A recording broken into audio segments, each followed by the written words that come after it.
नमस्कार भौणी आपण मानक स्वागत जणाई आरंभ करूछु आजिर नारी महल कार्यक्रम।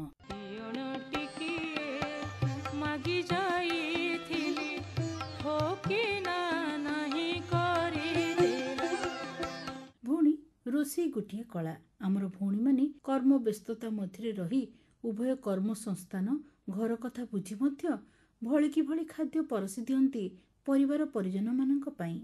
जदि पर्वपर्वाणी आसी जाए खूब कर्मतत्पर होई उठंती। पिठा पणा मिठा प्रस्तुति रे लागी पड़ती। आरिसा मंडा काकरा सांगकु रजर पोड़पिठा। हाँ, आज आम रोषेई भेटिबा सेमिति केते जण भौणी को आउ जानिबा तांकर हाथ रंधा खाद्य प्रस्तुति प्रणाली विषय रे। कदली काटिली चेकी चेकी किलो बाहुंगा काटिली टिया। आम सहित अछंती जणे भौणी जी कि अध्यापिका भावरे कार्यर अवसर नेइछंती, पुणी जणे नाट्य कलाकार भावे खूब परिचित। तांकर अभिनीत अनेक नाटक आम केन्द्ररू शुणिथिबे आपण माने। से हेले चिन्मयी महांती। तांकु प्रथमे हमर कार्यक्रम को स्वागत करिबा। मैडम नमस्कार। नमस्कार। केमती अछंती आपण? भल अछि।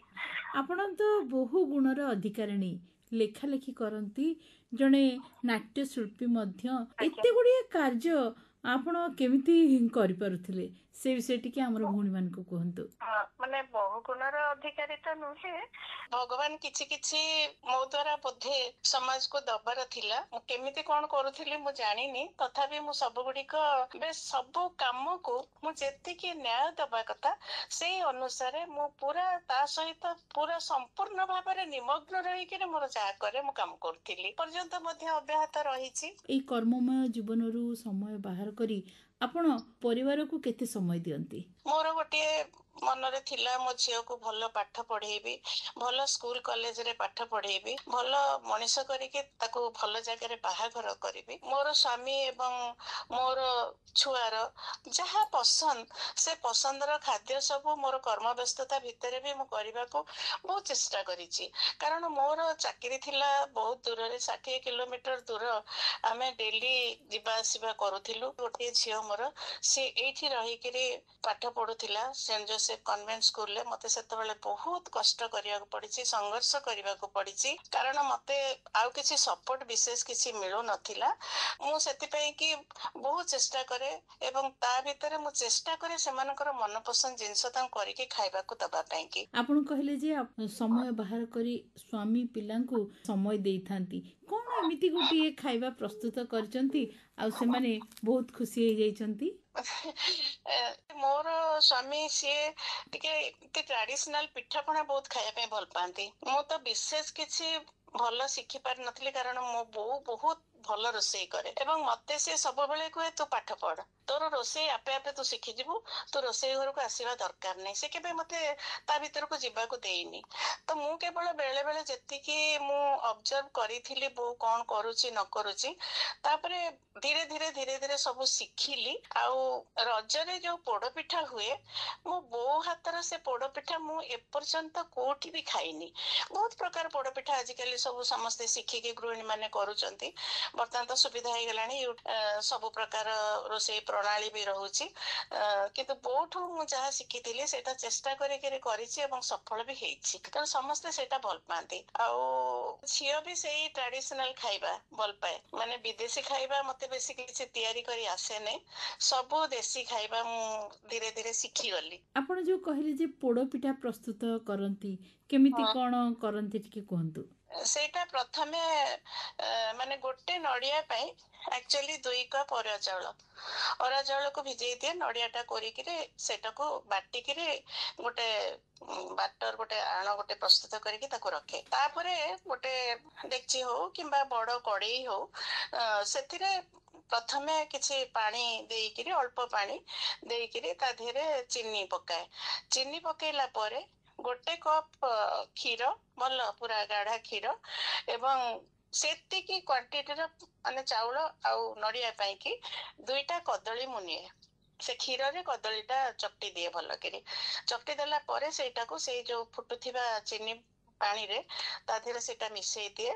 तापरे सेतिरे गुजराती अलैच जहा किछि हमर माने जो माने फ्लेवर टा आनिबा पई कि एटा दिए एवं गुआ घियो दिए। ସେଇଟା ଭଲ କରି ଫୁଟିଗଲା ପରେ ଏଇ ଯୋଉ ନଡିଆ ଆଉ ଚାଉଳର ବଟାଟା ରଖିଥାଏ ସେଇଟା ଦେଇକି ସେଥିରେ ଧୀରେ ଧୀରେ ଜନ୍ତିବାକୁ ଆରମ୍ଭ କରେ ଏବଂ ସେଇଟା ଭଲ କରି ଜନ୍ତି ହେଇଗଲା ପରେ ତା ଦେହରେ କାଜୁ କିସମିସ ଯାହା କିଛି ଦବା କଥା ଦେଇକିରି ଆଉ ଟିକେ ତା ଦେହରେ ଗୁଆ ଘିଅ ମୁଁ ପକାଏ। ସେଗୁଡାକ ଦେଇ ସାରିଲା ପରେ ତାକୁ ମୁଁ ଓଭାନରେ କରେ।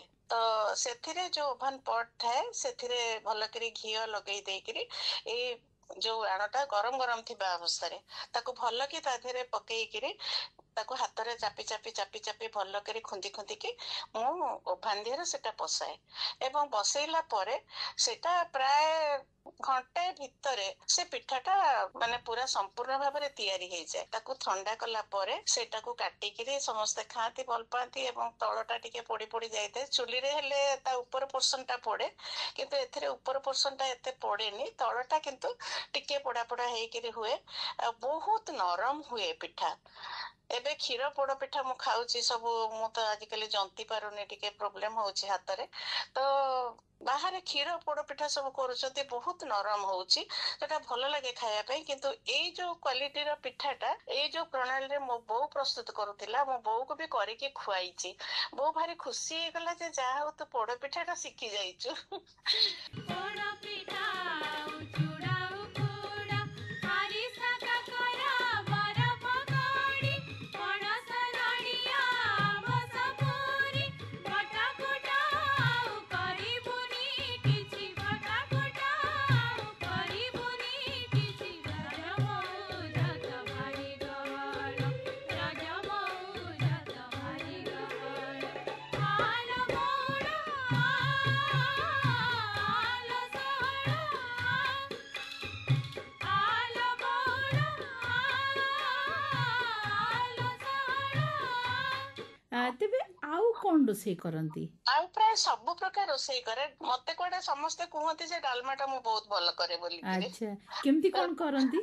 ଡାଲମାଟା ମାନେ ମତେ ମାନେ ଜନ୍ତି ହେଇଯାଏ ଯୋଉ ପରିବା ଡାଲି ଏଗୁଡାକ ସବୁ ସମ ପରିମାଣର ଆମେ ଯଦି ପରିବା ତାର କଟା ସେପ୍ ବି ସେଇ ଅନୁସାରେ ହବା ଦରକାର, ସବୁ ପରିବାର ସେପ୍ ରହିବା ଦରକାର, ସେଥିରେ ସବୁ ପଡିବ। ଦେଶୀ ଆଳୁ ଠାରୁ ଆରମ୍ଭ କରି ସାରୁ ଠାରୁ ଆରମ୍ଭ କରି ଯାହା କିଛି ଆମର ପୁରୁଣା ଅନୁସାରେ ଯୋଉ ପରିବା ସବୁ ପଡେ ତାକୁ ସବୁ ପକେଇ ହରଡ଼ ଡାଲିଟାକୁ ଆଗ ଟିକେ ପକେଇ ଦେଇକିରି ତାପରେ ଏଇଟାକୁ ପରିବାଟା ପକାଏ। ପରିବା ପକେଇକି ଗୋଟିଏ ପ୍ରେସର ମୁଁ ଦିଏ। ଗୋଟେ ପ୍ରେସର, ଯେମିତିକି ପରିବା ଗୁଡାକ ସିଝିଥିବ, ଡାଲି ସିଝିଥିବ, କିନ୍ତୁ ସେଇଟା ପୁରା ଯନ୍ତନୀ ଭଳିଆ ହେଇଯାଇ ନଥିବ। ଆଜ୍ଞା, ମାନେ ଗୋଟା ଗୋଟା ଗୋଟା ପରିବା ଗୋଟା, ପୁରା ଥିବ। ହଁ, ପରିବା ଗୁଡାକ ପୁରା ସଫ୍ଟ ହେଇଯାଇଥିବ କିନ୍ତୁ ଗୋଟା ଗୋଟା ଥିବ। ଆଜ୍ଞା, ତେଣୁ ତାପରେ ସେଠୁ ତାକୁ କାଢିଲା ପରେ ତାକୁ ଘିଅ ଆଉ ଜିରା ତାକୁ ଦେଇକି ଛୁଙ୍କ କରିଦେଇକି ତାପରେ ଟିକେ ନଡିଆ କୋରା ଦିଏ ଆଉ ଜିରା ଲଙ୍କା ଗୁଣ୍ଡ ଟିକେ ଦେଇଦିଏ। ଏଇଟା ସମସ୍ତେ କୁହନ୍ତି ମୁଁ ବହୁତ ଭଲ କରେ ବୋଲିକି। ଆଜ୍ଞା। ଆଉ ଏଇ ଯୋଉ ପର୍ବପର୍ବାଣୀ ମାନଙ୍କରେ ଭଉଣୀମାନେ ନିଶ୍ଚୟ ଏମିତି ଡାଲମାଟିଏ ପ୍ରସ୍ତୁତ କରିବେ ବୋଲି ଆମେ ଆଶା କରୁଛୁ। ଆଉ ଗୋଟେ ମୋର କେମିତି ଅନ୍ୟ ଭଉଣୀ ମାନେ ପ୍ରସ୍ତୁତ କରୁଥିବେ ମୁଁ ଜାଣିନି, ମୁଁ ତ କାହାଠୁ ଶିଖିନି, ଏମିତି ବୋଉଠୁ ଯେତିକି ଦେଖିଥିଲି ସେତିକି ମନେ ରଖିକିରି ମୁଁ କରିଥିଲି, ଏବେ ବି କରୁଛି।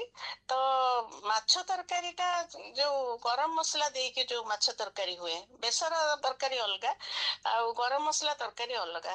ତ ଯେତେବେଳେ ଗରମ ମସଲା ଦେଇକିରି ମୁଁ ମାଛ ତରକାରୀ କରେ, ବଡ ମାଛ ତରକାରୀ, ସେଥିରେ ପ୍ରସ୍ତୁତ ହେଇ ସାରିଲା ପରେ ତରକାରୀ ତା ଜଷ୍ଟ 2-3 ମିନିଟ ପୂର୍ବରୁ ମୁଁ ଟିକେ ବେସର ବଟା ଅଳ୍ପ ପରିମାଣରେ ଚାମଚେ ଖଣ୍ଡେ ବେସର ବଟା ସେଥିରେ ମୁଁ ଗୋଳେଇ ଦିଏ। ଆଜ୍ଞା, ଗୋଳେଇ ଦେଲା ପରେ ତାର ଟେଷ୍ଟ ଟା ବହୁତ ଭଲ ଲାଗେ। ମାଛର ଯୋଉ ଗୋଟେ ଆଇଁଷିଣିଆ ଗନ୍ଧ ଗୋଟେ ଥାଏ, ସେ ଗନ୍ଧଟା ସମ୍ପୂର୍ଣ୍ଣ ପଳାଏ ଏବଂ ତାର ଯୋଉ ଟେଷ୍ଟ ଟା, ତାର ସ୍ୱାଦଟା ବେଶୀ ଭଲ ଲାଗେ ବୋଲି କୁହନ୍ତି ସମସ୍ତେ। ମତେ ବି ଭଲ ଲାଗେ ଖାଇବା ପାଇଁ କି। ତାହେଲେ ଆପଣ ଏମିତି ବହୁତ ପ୍ରକାରର ଖାଦ୍ୟ କରି ପରଷି ଦେଇଥାନ୍ତି।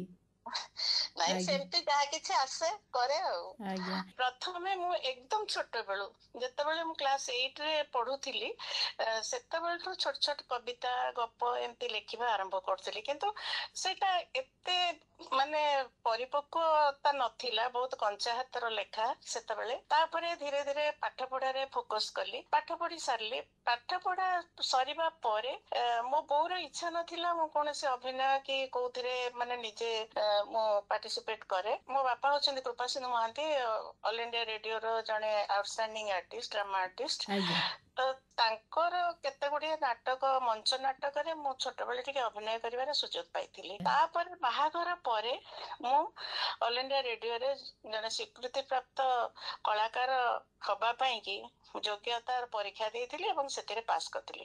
ତା ପରଠୁ ମୁଁ ମୋର ସେଇ ନାଟକ ପ୍ରତି ମୋର ବହୁତ ମୂଳରୁ ମୋର ବହୁତ ଆଗ୍ରହ ଥିଲା, କାରଣ ଘରେ ସବୁବେଳେ ନାଟକ ବିଷୟରେ ଆଲୋଚନା ହୁଏ। ବାପା ସ୍କ୍ରିପ୍ଟ ଆଣନ୍ତି, ପଢନ୍ତି, ତେଣୁ ସେଇଟା ମୋ ଉପରେ ବହୁତ ପ୍ରଭାବ ପକେଇଥିଲା। ତେଣୁ ଯେତେବେଳେ ଆକାଶବାଣୀରେ ଅଭିନୟ କରିବା ଆରମ୍ଭ କଲି, ସେତେବେଳେ ସମସ୍ତେ ଭଲ ପାଇଲେ ଏବଂ ବହୁତ ଭଲ ଭଲ ଚରିତ୍ର, ଯୋଉଗୁଡିକ ମୁଖ୍ୟ ଚରିତ୍ର ପ୍ରାୟ ମତେ ଦଉଥିଲେ ଏବଂ ମୁଁ ଭଲ ଭାବରେ ଫୁଟେଇ ପାରୁଥିଲି ବୋଧେ, କାରଣ ଶ୍ରୋତା ମାନଙ୍କ ପାଖରୁ ବହୁତ ମତେ ସେଥିପାଇଁ କି ପ୍ରଶଂସା ବି ପାଇଛି ମୁଁ। ତାପରେ ଯେତେବେଳେ ଚାକିରିରୁ ଅବସର ନେଲି, ମୋର ବେଶୀ ଧ୍ୟାନ ରହିଲା ମୋର ଲେଖାଲେଖି ଉପରେ।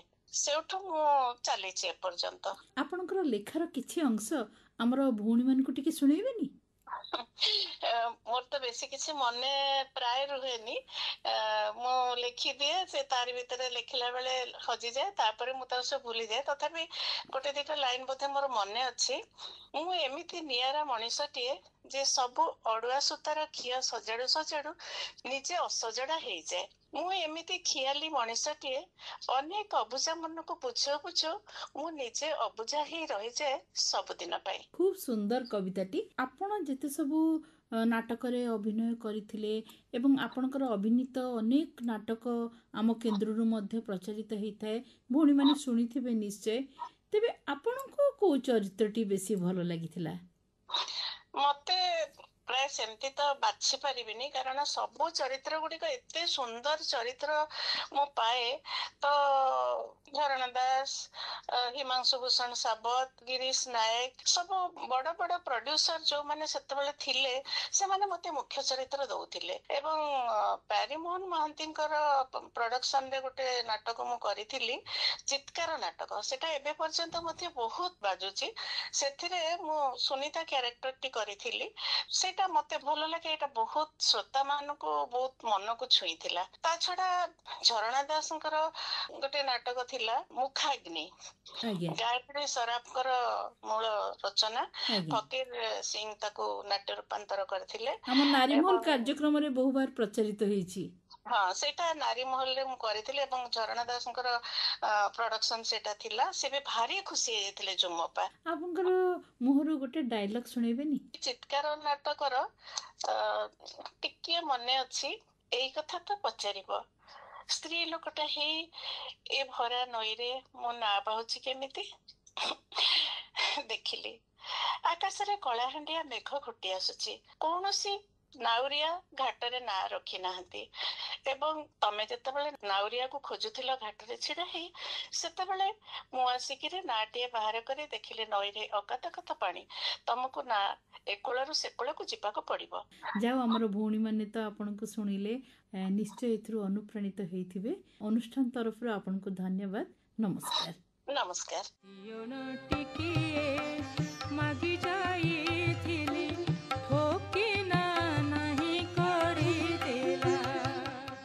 ଆଜି ଆମ ସହିତ ଅଛନ୍ତି କରବୀ ପଟ୍ଟନାୟକ, ଯିଏକି ଜଣେ ଗୃହିଣୀ। ରୋଷେଇରେ ତାଙ୍କର ବେଶ୍ ରୁଚି ରହିଛି। ଭଳିକି ଭଳି ରୋଷେଇ ପରସି ଦିଅନ୍ତି ନିଜର ପରିବାର ପରିଜନ ମାନଙ୍କ ପାଇଁ। ଆସନ୍ତୁ ଭେଟିବା ଆଜି ଆମ କାର୍ଯ୍ୟକ୍ରମରେ। ଆଜ୍ଞା ନମସ୍କାର। ନମସ୍କାର ମ୍ୟାଡାମ, କେମିତି ଅଛନ୍ତି ଆପଣ? ଭଲ ଅଛି। ମୋ ଝିଅ ବି ଆସିଛି ଏବେ, ବହୁତ ଭଲରେ ସେଲିବ୍ରେସନ ହଉଛି, ରୋଷେଇ ଚାଲିଛି। ଆଚ୍ଛା, ଆପଣ ତ ବହୁତ ଭଲ ରୋଷେଇ କରନ୍ତି, ଆମେ ଶୁଣିଛୁ। ଏମିତି କରେ ଆଉ। ଆଜ୍ଞା। ଟିକେ ଖୁସି, ମାନେ ରୋଷେଇରେ ମତେ ଫେସିନେସନ ଅଧିକା। ଆଚ୍ଛା, ଆଜି କଣ ରୋଷେଇ କରୁଛନ୍ତି? ଚାଲିଛି ଗୋଟେ, ମାନେ ସମସ୍ତେ ନନଭେଜ ରେ ଖାଆନ୍ତି ମୋଗলাই ପରଟା, ମୋର ଗୋଟେ ସାଧାରେ ଆଜି ଚାଲିଛି ମୋଗলাই ପରଟା ଗୋଟେ କରୁଛି। ବାଃ, ଭଲ କଥା ତ। ସାଧାରେ ଆପଣ ମୋଗলাই ପରଟା ପ୍ରସ୍ତୁତ କରୁଛନ୍ତି? ଆଜ୍ଞା ଆଜ୍ଞା। ଆଉ କଣ କେମିତି କରୁଛନ୍ତି ଆମର ଟିକେ ଭଉଣୀ ମାନଙ୍କୁ କୁହନ୍ତୁ ତ। ଆଚ୍ଛା, ତାହେଲେ ବତଉଛି ମୁଁ। ଏଇଟା ଶୁଣନ୍ତୁ, ଗୋଟେ କପ୍ ମଇଦା ନେବେ ଆଉ ଗୋଟେ କପ୍ ଅଦା। ଆଚ୍ଛା, ଆଜ୍ଞା। ଅଦା ନେବେ, ସମାନ ପରିମାଣର ଦିଟା ଯାକ ହେଇଥିବ। ତା ଦେହରେ 2-3 ଚାମଚ ଖଣ୍ଡେ ଆପଣଙ୍କର ଅଏଲ, ଯେକୌଣସି ତେଲ ଆମେ ନେଇପାରିବା। ହଁ, ଦେଇକି ତାକୁ ଭଲ ଭାବରେ ଚକଟି ଦେଇକି ଗୋଟେ ଓଦା କନା ଦେଇକି ତାକୁ ଘୋଡେଇ ଦେବେ। ଆଜ୍ଞା, ଆପଣ ବୋଧେ କରିସାରିଲେଣି? ହଁ, ମୋର ସେଇଟା ପ୍ରିପେୟାର ହେଇସାରିଲାଣି। ଆଚ୍ଛା। ତାପରେ ଆଉ ଆଚ୍ଛା ବେସନ ନେବେ, ସେଇଥିରେ ଚୁନା କଟା ହେଇଥିବା ମାନେ କଞ୍ଚା ଲଙ୍କା, ଅଦା ଆଉ ପିଆଜ, ଆଜ୍ଞା ଧନିଆ ପତ୍ର, ହୁଁ ଆଉ ତା ଦେହରେ ଟିକେ ଜୁଆଣି ପଡିବ। ଆଚ୍ଛା ସାମାନ୍ୟ ଟିକେ ଜୁଆଣି ପକେଇକି, ଆଉ ସାମାନ୍ୟ ଟିକେ ଖାଇବା ସୋଡା ହେଲେ ଭଲ, ନଦେଲେ ବି ଆଜିକାଲି ମାନେ ବହୁତ ଲୋକ ଆଭଏଡ ବି କରୁଛନ୍ତି, ନଦେଲେ ବି ଚଳିବ। ତାକୁ ଭଲ କରି ଆମେ ତାକୁ ପାଣି କରିକି, ଯେମିତି ଅଣ୍ଡା ଆମଲେଟ ର ଘୋଳଟା ଯେମିତି ହୁଏ ନା, ହୁଁ ସେଇଭଳିଆ ତାକୁ ଫେଣ୍ଟା ହବ। ଆଚ୍ଛା ବହୁତ ଫେଣ୍ଟିବେ, ଯେମିତି ପୁରା ଲାଇଟ୍ ହେଇଯିବ, ସେ ଯୋଉ ବେସନ ଟା ପୁରା ଲାଇଟ୍ ହେଇଯିବ। ହୁଁ ଲାଇଟ୍ ହେଇଗଲା ପରେ ତାପରେ ଆମେ ତାୱା ବସେଇବା, ତାପରେ 2 ଚାମଚ ଦବା ଗୁଆ ଘିଅ। ଆପଣ ତାୱା ତାପରେ ବସେଇଲେଣି? ଏବେ ଆରମ୍ଭ କରିବି, ଜଷ୍ଟ ମାନେ ସବୁ ପ୍ରିପାରେସନ ସରିଲାଣି। ଏବେ ମୁଁ ତାୱା ବସେଇଲି, ତାପରେ ସେ ଯୋଉ କରିଥିଲି ବେସନର ସେ ଯୋଉ ଆଣଟା ଅଣ୍ଡା ଆମଲେଟ ଭଳିଆ, ତାକୁ ମୁଁ ଗୋଲ କରିକି ତାକୁ ଏବେ ପକେଇ ଦଉଛି। ତାକୁ ପକେଇଦେଲି। ପକେଇ ସାରିଲା ପରେ ଗୋଟେ ରୁଟି, ସେ ଯୋଉ ଅଟା ଚକଟିଥିଲି ନା, ମୁଁ ସେଇଥିରେ ଗୋଟେ ଗୋଲ କରିକି ପରଟା ଭଳିଆ ମୁଁ ତାକୁ ବେଲିଛି, ମାନେ ପରଟା 3 କୋଣିଆ ପରଟା ନ କରି ଗୋଲ ରୁଟି। ଆଚ୍ଛା ରୁଟି କରିଛି। ଆମେ ତ ଭଉଣୀ ମାନଙ୍କୁ ଦେଖେଇ ପାରୁନୁ, କିନ୍ତୁ ସେମାନେ ନିଶ୍ଚୟ ଏହାକୁ ଶୁଣିକିରି କରିବେ। ଆଉ ଗୋଟେ କାମ କଲେ ବି ହବ, ଆପଣ 3-4ଟା ରୁଟି କରିକିରି ଆଗରୁ ରଖିଦେଲେ ବି ଆହୁରି ଭଲ। ଆଚ୍ଛା ଖାଲି ଗୋଟେ ଗୋଟେ ପରସ୍ତ ସେକିଦେବେ, ତାକୁ ସେକିବା ଦରକାର ନାହିଁ, ଆଉ କେବଳ ଏପଟ ସେପଟ କରିଦେବେ ଖାଲି ତାୱାରେ। ଆଜ୍ଞା ତାପରେ କଣ କରିବେ? ତାପରେ ସେ ଯୋଉ ରୁଟିରୁ ଗୋଟେ ତାରି ଉପରେ ଦେଇଦେବେ ସାଙ୍ଗେ ସାଙ୍ଗେ, ସେମାନେ ନରମ ଥିବା ଅବସ୍ଥାରେ ଦେଇଦେଲା ପରେ ତାକୁ କଣ କରିବେ, ଆର ପଟ ସାଇଡ ଟା ଓଲଟେଇ ଦେବେ, ମାନେ ରୁଟି ପଟ ସାଇଡ ଟା ତଳକୁ ରହିବ, ଏଇ ଯୋଉ ବେସନର ଘୋଳଟା ଉପରକୁ ରହିବ। ଆଚ୍ଛା ତାପରେ ତାକୁ କରିଦେଲେ, ତାକୁ 2 ପଞ୍ଚକ ଭଲ କିନା ସେକି ଦେଇକି, ତା ଭିତରେ ଯଦି ଆପଣଙ୍କର ଦରକାର, ଆପଣ ଗୋଟେ ଛୁନ ଛୁନ ଟିକେ ପିଆଜ, ଟିକେ ଲେମ୍ବୁ, ଟିକେ ଗୋଲମରିଚ, କଞ୍ଚା ଲଙ୍କା ଟିକେ, ତ ଆଉ ଧନିଆ ପତ୍ର ଟିକେ ତା ଭିତରେ ଏମିତି ଦେଇକି ତାକୁ ରୋଲ ଭଳିଆ ଆପଣ କରିଦେବେ। ଆଚ୍ଛା ଏଠି ଆପଣ ଟିକେ କୁହନ୍ତୁ ଯେ ଏହା ଭିତରେ ଆମେ କେହି ଛେନା ପୁର କି ମସରୁମ ଦେଇପାରିବା କି? ନାଇଁ, ଛେନା ଆପଣ ତା ଭିତରେ ଭେଜିଟେବଲ ପୁର ଦେଇପାରିବେ। ଆ ଭିତରେ ପନିର ଟା ଦେଲେ ଏତେ ଭଲ ଲାଗିବନି। ପନିର ରୋଲ ପୁରାପୁରି ଅଲଗା। ଆଜ୍ଞା ପନିର ରୋଲ ବି ମୁଁ କରେ, ଆଉ ଥରେ କେତେବେଳେ ସୁବିଧା ହେଲେ ମୁଁ କହିବି। ପନିର ରୋଲ, ସେ ପନିର ରୋଲ ଟା ବି ଅଲଗା। ଆପଣ ତା ଭିତରେ ଆପଣ ଭେଜିଟେବଲ, ଆପଣଙ୍କ କ୍ୟାପସିକମ ଦେଇପାରିବେ ଚୁନ ଚୁନ କାଟିକି, ଆପଣଙ୍କର ଗାଜର, ତାକୁ ଟିକେ ଆପଣଙ୍କୁ ମ୍ୟାରିନେଟ କରିବାକୁ ପଡିବ, ପୁଣି ଆଉ ଥରେ ଟିକେ ତାକୁ ଭାଜିବାକୁ ପଡିବ ତେଲରେ। ଏଇଟା କିନ୍ତୁ ଇନଷ୍ଟାଣ୍ଟ ହବ। ଆଜ୍ଞା ଭିତରେ ତାକୁ ଦେଇଦେଇକି ତାକୁ ରୋଲ ଭଳିଆ କରିଦେବେ। ରୋଲ ଭଳିଆ କରିଦେଇକି ମଝିରୁ 2 ପିସ୍ କରିକି କାଟିଦେଇକି ସର୍ଭ କରିବେ ଟମାଟୋ ସାଙ୍ଗରେ। ଆଜ୍ଞା ବହୁତ ସୁନ୍ଦର। ଆପଣ ଏମିତି ଭାବେ ମୋଗलाई ପରଟା ପ୍ରସ୍ତୁତ କରୁଛନ୍ତି ନା କଣ? ଆକୁ କଣ ଦେଇ ଆପଣ ଖାଇବେ? ତାକୁ ଆମେ ଚିଲି ସସ୍, ଚିଲି ସସ୍ କିମ୍ବା ଟମାଟୋ ସସ୍, ନହେଲେ ମାୟୋନିଜ, ଆଉ ଗୋଟେ ମୁଁ ଚଟନି କରେ, ମାୟୋନିଜ ସସ୍, ଟିକେ ଦହି, ଆଉ ଟିକେ ରସୁଣ, ଆଉ ଆପଣ କଞ୍ଚା ଲଙ୍କା, ଧନିଆ ପତ୍ର, ତାକୁ କରିକି ଟିକେ ଗ୍ରାଇଣ୍ଡ କରିଦେବେ। ଚଟନି ବଢିଆ ହେଇଯିବ। ତା ସାଙ୍ଗରେ ବି ଆପଣ ତାକୁ ଖାଇପାରିବେ। ମୁଁ କିନ୍ତୁ ଏବେ 2 ଦିନ ହେଲାଣି ପୋଡ ପିଠା କରିକରି, ଆଜି ଆମ ଘରର ଫରମାଇଶ ଥିଲା ଟିକେ ଲୁଣି ପିଠା ହଉ। ଖାଇ ଖାଇ ମିଠା ପୁରା ପାଟି ବାନ୍ଧି ଗଲାଣି। ଆଜି ଗୋଟେ ଲୁଣି ପୋଡ ପିଠା ପ୍ରସ୍ତୁତ ହବ, ସେଇଟା କିନ୍ତୁ ୱିଦାଉଟ୍ ଚାଉଳରେ। ଆଚ୍ଛା ତାହେଲେ କଣ ଦେଇ ପ୍ରସ୍ତୁତ କରୁଛନ୍ତି? ତା ପାଇଁ ଆପଣଙ୍କର ସାମଗ୍ରୀ ମୁଁ କହୁଛି, 1 କପ୍ ବିରି ଦରକାର। ତାକୁ 4-5 ଘଣ୍ଟା ତାକୁ ଆଗରୁ ବତୁରେଇ ଦେଇଥିବେ। ଆଚ୍ଛା ତାକୁ ତାପରେ ଗ୍ରାଇଣ୍ଡ କରିବେ, ପୁରା ଅଳ୍ପ ଚାମଚ 2 ଚାମଚ ପାଣି ଦେଇକି ପୁରା ଚିକଣ କରିକି ତାକୁ ବାଟିଦେବେ। ତାପରେ ତାକୁ ଗୋଟେ ବଡ ଜାଗାରେ ତାକୁ ବାହାର କରିଦେଲେ। ଯେତିକି ବିରି ନେଇଥିବେ, ମନେକର ଆମେ 1 କପ୍ ବିରି ନେଲେ 1 କପ୍ ସୁଜି ନବା। ଆଚ୍ଛା ତାପରେ ସୁଜି ତାକୁ ଦେଇକି ଭଲ କରି ତାକୁ ଫେଣ୍ଟି ଦବା। ଭଲ କି ଫେଣ୍ଟି ଦେଇକି ପୁରା ହାଲକା ହେଇଯିବ, ସେଟା ପୁରା ଫେଣ୍ଟି ହାଲକା କରିଦବା। ତାପରେ ତାକୁ 1 ଘଣ୍ଟା ତାକୁ ଘୋଡେଇକି ଥୋଇଦବା। ଆଚ୍ଛା ତାପରେ ସେଇଥିରେ ପଡିବ ଯୋଉ ସାମଗ୍ରୀ ଗୁଡାକ, ସେଗୁଡାକ ହଉଛି ପିଆଜ, ଚୁନ ଚୁନ କାଟିକି ପିଆଜ, କଞ୍ଚା ଲଙ୍କା, ଅଦା, ଭୃସଙ୍ଗା ପତ୍ର, ନଡିଆ, ଗାଜର, କାଜୁ, ଏଗୁଡା ସବୁ ପଡିବ ତା ଦେହରେ। ତେଣୁ ତାକୁ ଗୋଟେ କାମ କରିବା, ସବୁ ଚୁନ ଚୁନ କରି କାଟିଦବା। କାଟି ଦେଇକିରି ତାକୁ ଗୋଟେ ଜାଗାରେ ତେଲ ବସେଇ, ସୋରିଷ ତେଲ ଦେଇଦବା। ସୋରିଷ ତେଲ ଦିଅନ୍ତୁ, ରିଫାଇନ ତେଲ ଦିଅନ୍ତୁ, ସବୁ ତେଲ ଦେଲେ ବି ଭଲ ଲାଗିବ। ତାପରେ ଟିକେ ହେଙ୍ଗୁ ପକେଇଦବା। ତାପରେ ଟିକେ ସୋରିଷ ଚାମଚେ ପକେଇଦବା, ଫୁଟି ଆସିବ। ତାପରେ ପିଆଜ, ଆପଣଙ୍କର ଯୋଉ କଟା ହେଇଥିବା ପିଆଜ, ଭୃସଙ୍ଗା ପତ୍ର, ଅଦା, ସବୁ ତାକୁ ଦେଇଦବା। ତାଙ୍କର କଞ୍ଚା ବାସ୍ନାଟା ଯେମିତି ପଳେଇବ। ଗାଜର ଫାଜର ଯାହା ଥିବ ସବୁ ପକେଇଦେବେ। ତାକୁ ପକେଇ ଦେଇକିରି ତାକୁ ସାମାନ୍ୟ ଲୁଣ ବି ଟିକେ ସେଥିରେ ଦେବେ।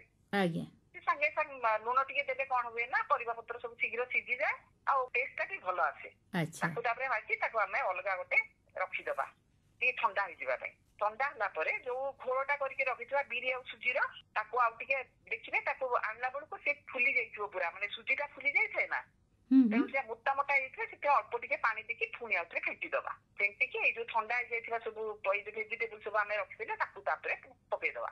ଆଚ୍ଛା ପକେଇ ଦେଇ ତାକୁ ପୁରାପୁରି ଭଲ ଭାବରେ ଫେଣ୍ଟି ଚୁନ ଚୁନ କାଟିକି ନଡିଆ ଚୁନ ଚୁନ କାଟିକିରି ଯୋଉ ରଖିଥିବା ଆମର କାଜୁ ସବୁତକ ପକେଇଦବା। ତାପରେ ଫେଣ୍ଟିଦବା।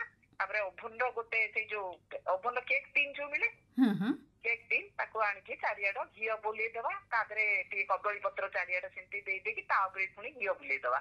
ଆଚ୍ଛା ମାନେ ଏଟା ହବ ନା ଲୁଣି ପୋଡ ପିଠାର ସେ ମାନେ ବାସ୍ନାଟା ବି ଆସିବା ଦରକାର।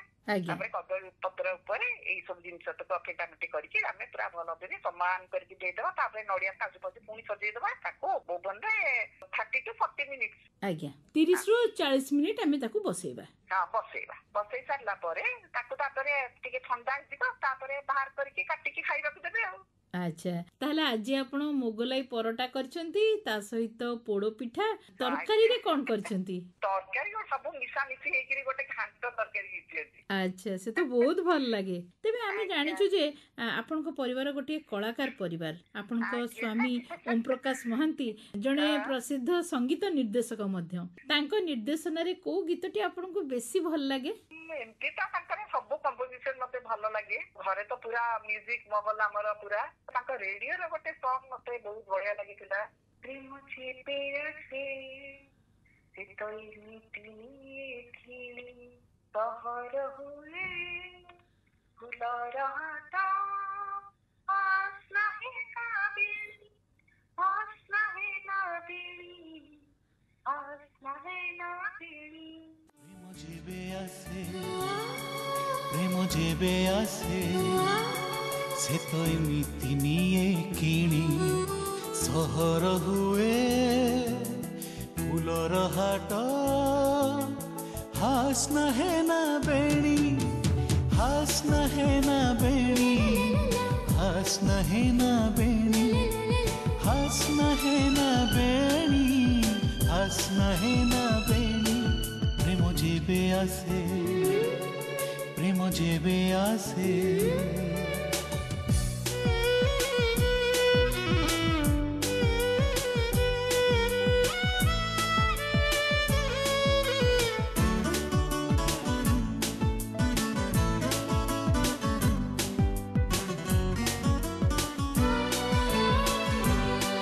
প্রেম যেবে আসে সে কি কোমল তরবারি স্বর্গে লাগে মঞ্চে লাগে এমিতি ফুল দড়ি।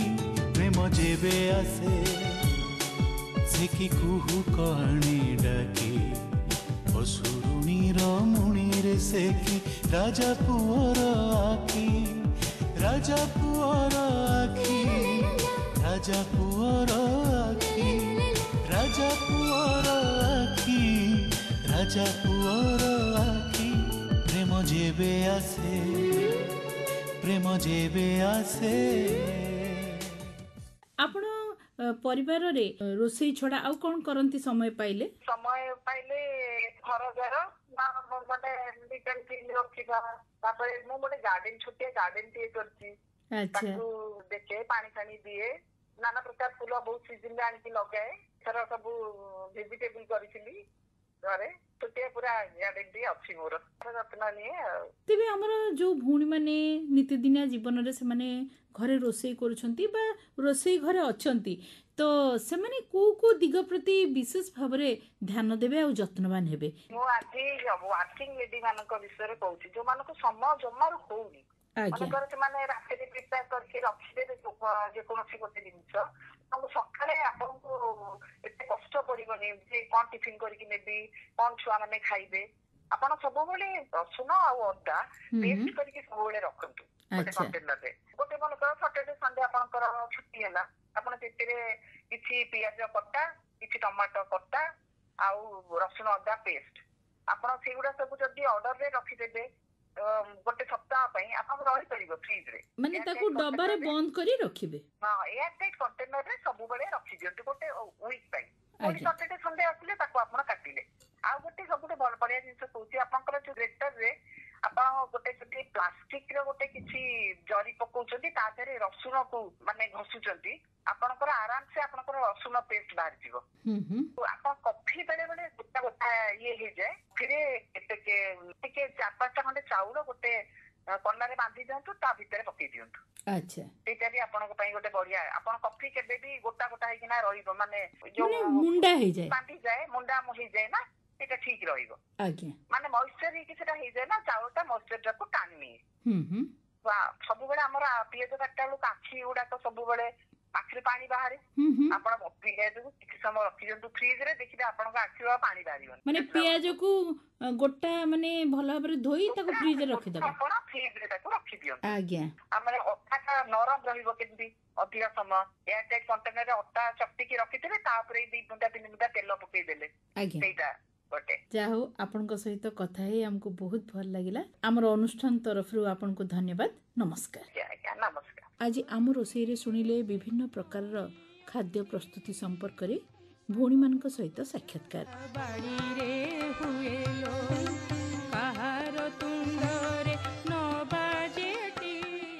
ତେଣୁ ଭଉଣୀ, ଆପଣମାନେ ଏମିତି ନୀତିଦିନିଆ ଜୀବନରେ ସମୟ ପାଇଲେ ବିଭିନ୍ନ ପ୍ରକାରର ପିଠା, ମିଠା, ପନିପରିବାକୁ ନେଇ ରୋଷେଇ ପ୍ରସ୍ତୁତ କରନ୍ତୁ। ଆଉ କେମିତି ଲାଗିଲା ମତାମତ ଦେଇ ଚିଠିଟିଏ ନିଶ୍ଚୟ ଲେଖନ୍ତୁ। ଆମକୁ ଚିଠି ଲେଖିବାର ଠିକଣା ହେଲା ନାରୀମହଲ ବିଭାଗ ମାର୍ଫତ କେନ୍ଦ୍ର ନିର୍ଦ୍ଦେଶକ, ଆକାଶବାଣୀ କଟକ, ପିନକୋଡ୍ ହେଲା 753001। ଆଜିର କାର୍ଯ୍ୟକ୍ରମରୁ ସୁପର୍ଣ୍ଣା ଦତ୍ତଙ୍କୁ ଏଇଠୁ ବିଦାୟ ଦିଅନ୍ତୁ। ନମସ୍କାର।